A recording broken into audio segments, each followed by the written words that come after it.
Hi friends देखते आज आम राति समस्ते मिसिकी खाऊलु जनकर भात रुटी चकुली सब मिक्स कर गोटे खाऊलु देखते। Hi friends good morning. एबे मु आसली भजा भाजिया को आलू आ कोबी गोटे भजा हम कहीं आम समस्ते गोटे आज गोटे समस्त मिसी गोटे पखाड़ खाई भावुँ तेणुक मु भाजुची भजा भाजुची भजा भाजी सारापर आम समस्त मिसिकी खाइबू।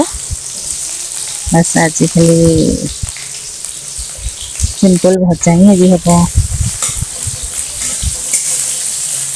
प्लीज जो मैंने भी मोर प्रथम वीडियो देखुं प्लीज लाइक एंड सब्सक्राइब करदे। थैंक्स।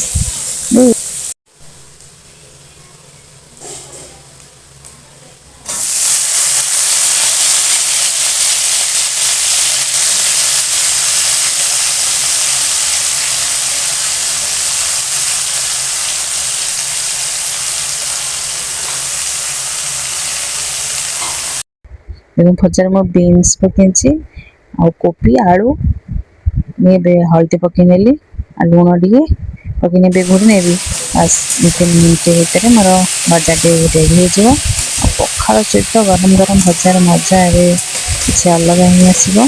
खाई सारी जी टे कम अच्छे बाहर को देख भजा टे मो पूरा रेडी हो गला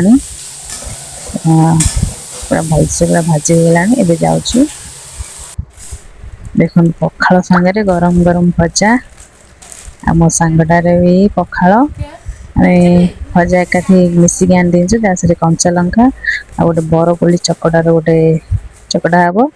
थैंक्स फॉर वाचिंग। वीडियो भल लगे निहाती सब्सक्राइब करें।